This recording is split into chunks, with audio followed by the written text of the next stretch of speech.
presenta Venevisión, líder en opinión, por tu canal independiente, Venevisión. Vamos a hablar de economía hoy con nuestro invitado Ángel García Banchs. Él es docente, economista, director de Econométrica. Bienvenido a Entrevista Venevisión. Gracias por la invitación. Bueno, vamos a lo esencial, quizás a lo que más duele o puede sentir y ver la gente en cuanto a la disponibilidad de bienes, de productos, de servicios, en relación siempre con el costo de la vida, con la inflación. ¿Cómo entender lo que viene ocurriendo? Incluso cuando se hace una diferenciación entre el concepto de escasez o de desabastecimiento. Sí, sin lugar a duda, el país, la economía venezolana, sufre de dos males, o yo diría de tres males que aquejan a los venezolanos en este instante, que son el tema de la escasez, la inflación y el estancamiento de la actividad económica. En primer lugar, la escasez lo que significa es, a los números actuales, que 20 de cada 100 bienes que estamos buscando en los mercados, es decir, en los establecimientos comerciales privados, pero también públicos, no se consiguen. Eso genera un malestar terrible. Ese es el mayor de los costos. Desde el punto de vista del costo social, ese es el mayor de todos. Luego está la inflación, que va a cerrar este año en el orden de 47 al 50%, que lo que significa es que el poder de compra de los ingresos de los padres de familia, de los hogares, de los salarios, cae con respecto a los bienes y servicios que se circulan en la economía venezolana. Y luego está el tema del estancamiento, que la inversión privada no está creciendo y por tanto no es sostenible un incremento de la actividad económica, como ya estamos viendo que se pierde aceleración en ese proceso de crecimiento y que por tanto muy probablemente para finales de año ya entremos en terreno negativo o en terreno vecino a 0% de crecimiento. Y lo normal es que las economías en el planeta crezcan. Más allá de la polarización y de los signos ideológicos con los que se identifique cada quien, todos estamos montados en este barco sintiendo la voz de la economía. Y se nos está diciendo desde el Ejecutivo que la economía hoy está creciendo por debajo de las cifras que hubo el año pasado. ¿Qué nos trajo acá? Y de alguna manera, sin romanticismo, tengo que preguntar, ¿qué nos va a sacar de la crisis? El modelo se agotó. El modelo venezolano era un modelo de crecimiento basado en el gasto público deficitario, es decir, un gasto del gobierno que excedía sus ingresos, lo cual generaba un proceso de endeudamiento en divisas, en moneda extranjera y un consumo de bienes importados abaratados. Se fijaba el precio del dólar muy bajo, artificial. Y bueno, mientras hubo dólares, se importó bastante, pero cuando los dólares empezaron a escasear, el modelo empieza a hacer agua. Es decir, cuando el precio del petróleo dejó de crecer, la oferta de divisas dejó de crecer al ritmo de la liquidez en bolívares, es decir, de la demanda de dólares, el modelo hizo agua. De 2004 a 2011 creció el precio del petróleo más que la inflación, más que la liquidez en bolívares. El modelo funcionó. Desde entonces, el precio del petróleo no ha seguido creciendo al ritmo requerido por este modelo y por tanto el modelo hace agua. ¿Qué nos saca de acá? Un cambio del modelo. Solamente un cambio del modelo. Es decir, más inversión privada, menos déficit del sector público, más acumulación de reservas internacionales, más exportación petrolera, pero también no petrolera, y eso significa cambiar un conjunto de políticas públicas, es decir, alinear las políticas públicas con lo que son los deseos de 29 millones de personas. En el grupo gubernamental, si se quiere, hay tres partes, tres fracciones, y es un grupo, si se quiere, de pragmáticos, que entienden que estos cambios se tienen que dar. Hay un grupo de ideólogos y hay un grupo de mafias que surgen a raíz de los controles de precios y de cambios que hacen resistencia conjunto a los ideólogos a estos cambios. Entonces, ese es el problema que está enfrentando la economía venezolana. En el fondo es un problema político. Hay resistencias internas dentro de lo que es el partido de gobierno para que se den los cambios, que por cierto serán dolorosos al principio, pero que podrían traerle mucho beneficio en el mediano y largo plazo a los venezolanos. Y con respecto a esas resistencias que usted comenta dentro de lo político, se comienza a andar, porque bueno, estábamos con Cadivi, pasamos al SITME, SICAD, ahora se habla de un mercado alternativo de divisas, pero además de eso, se habla de mesas técnicas, de diálogo. ¿Estamos avanzando? ¿Ya comenzamos a andar esos pasos necesarios para salir de esta crisis? Es que el problema es que hay dobles discursos. Por un lado hay un discurso de acercamiento al sector privado de la economía que lo hace el grupo de los pragmáticos, pero por otro lado el grupo de los ideólogos y otros grupos presionan al gobierno para que tenga un discurso político que no va en consonancia con el discurso económico. Y eso genera ruido al empresario que en este instante está tomando decisiones, si invierte en Venezuela, si invierte en Colombia, si invierte en los Estados Unidos, si invierte en Perú, en Ecuador, o si compra divisas, en cuyo caso no se generaría empleo, se genera escasez y se genera inflación y devaluación, está escuchando ese discurso doble que lo que les hace es generar ruido y les genera desconfianza.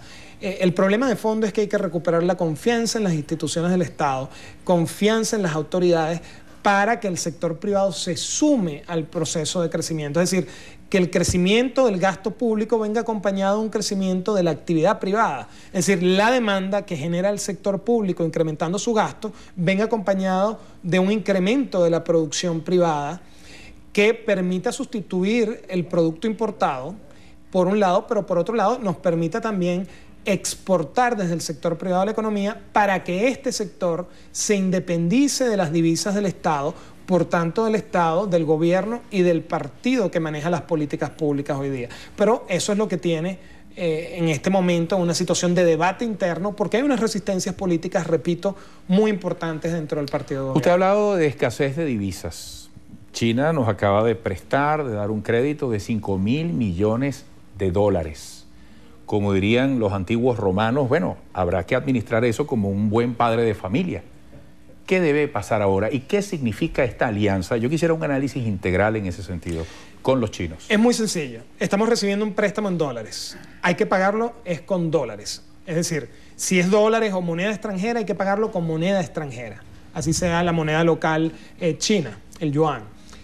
Eso significa que tenemos que exportar. Y para exportar tenemos que generar capacidades de exportación. Y para generar capacidades de exportación tenemos que generar capacidades de producción. Entonces, ¿a dónde deben ir los fondos? Bueno, a la generación de capacidades de producción y exportación.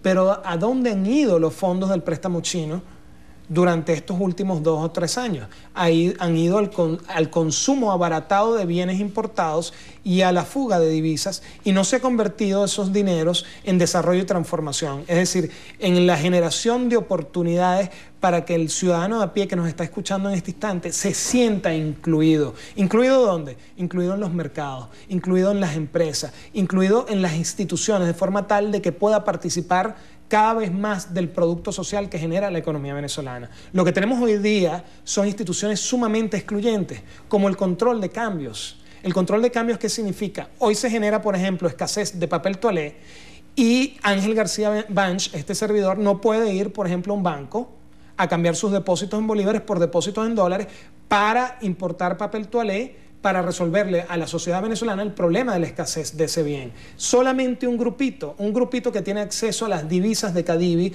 de 6.30 son los que tienen esas opciones. Entonces se trata de instituciones excluyentes que son contrarias a la competencia, a los principios más básicos que, por cierto, permiten regular una tasa de ganancia de forma tal de que la partición del producto social sea la ideal.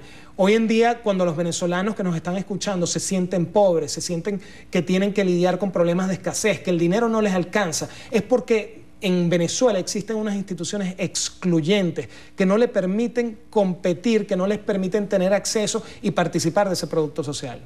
Y a futuro, esta relación que incluye respaldos a través de créditos como el que acabamos de recibir con China, ¿qué beneficio nos depara? ¿Qué fortalezas o debilidades tendrían desde su análisis? Los chinos tienen una tarea muy clara.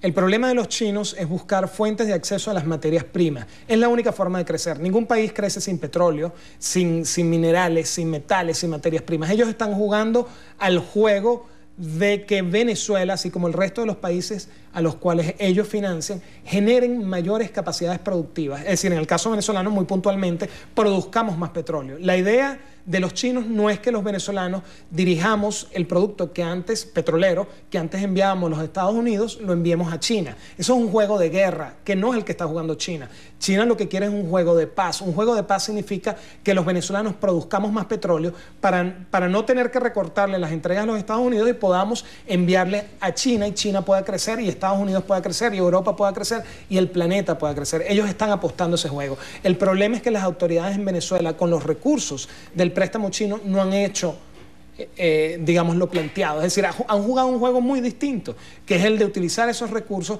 para abaratar bienes importados y generar una sensación de bienestar que no es sostenible. Porque es muy sabroso utilizar la tarjeta de crédito, ir a cenas, almuerzos, viajes. El problema es cuando se paga. Y ya nos está tocando pagar las deudas. Y eso significa esfuerzo, sacrificio. Cada vez más un peso mayor del ingreso fiscal y del gasto fiscal irá al servicio de la deuda. Y eso es a costa de un bienestar falso que no estuvo sustentado en nuestra productividad. Quizá alguien se pueda estar preguntando qué sería de nosotros si no tuviéramos petróleo, pero quiero llevarlo en un contexto general hacia el 8 de diciembre. Ha dicho que esta problemática económica tiene un alto componente político. ¿Qué lectura le da usted a la cercanía en tiempo del 8D y cómo puede influir ese escenario en el manejo de la economía? Las autoridades pueden traer cualquier mecanismo nuevo, lo pueden llamar permuta, CICAT, CIDME, el nombre que quieran.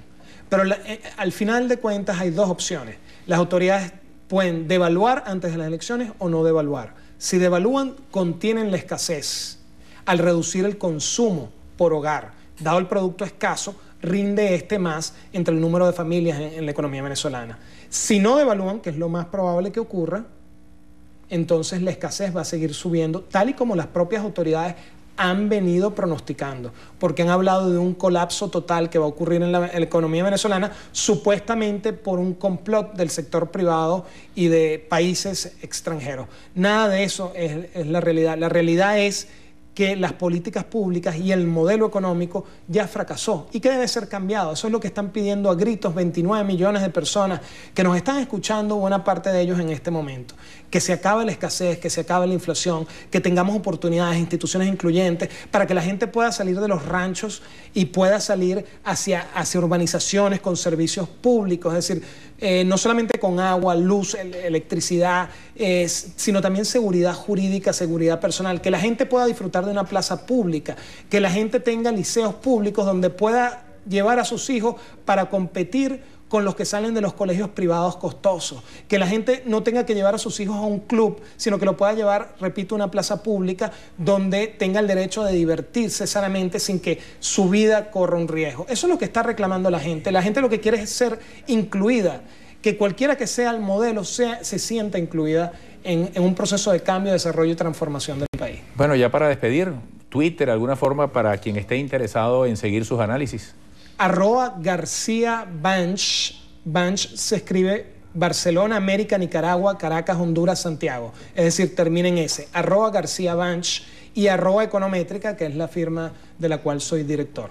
Bueno, gracias por este análisis y espero que pronto volvamos a conversar porque la economía requiere seguimiento en el análisis. Es correcto. Muchas gracias a ustedes. Ángel García Banch, economista, director de Econométrica, hoy en entrevista a Venevisión.